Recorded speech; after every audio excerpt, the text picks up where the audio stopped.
everyone, my name is Lilit and today we will go over a basic review of case control study. A case control study starts off with the cases.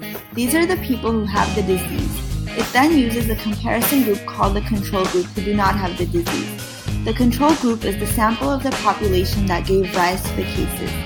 Controls and cases must be similar except for their disease status. Then, these two groups are asked about their previous exposures to different risk factors. These can include multiple risk factors, risk factor A, risk factor B, risk factor C. Cases can be identified from hospital or clinic patient rosters, death certificates, special surveys, or special reporting systems. Sources of control identification include population controls, hospital or clinic controls, disease controls, and friend or spouse and relative controls. Sources of exposure information include questionnaires which can be administered in person via telephone or self-administered, pre-existing records such as administrative, medical, and regulatory records, and biomarkers including levels in blood, urine, bone, and toenails. For each of the risk factors, the odds of being exposed among the cases is compared to the odds of being exposed among the controls.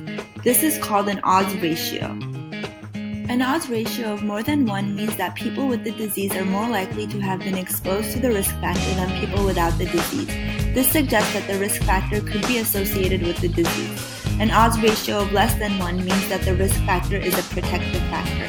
An odds ratio of 1 means there is no association between the disease and the risk factor. Case control studies are commonly used in outbreak investigations. For example, we can compare the odds of people eating different types of food who developed a foodborne illness after consuming a specific type of food and those who did not develop a foodborne illness.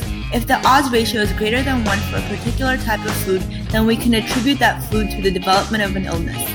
The advantage of case control studies is that they're quick and cheap. Also, because they start off with cases, they can be used to assess rare diseases. However, because these studies involve small numbers, they're not good for rare exposures. The challenge in the case control study is to find matched controls.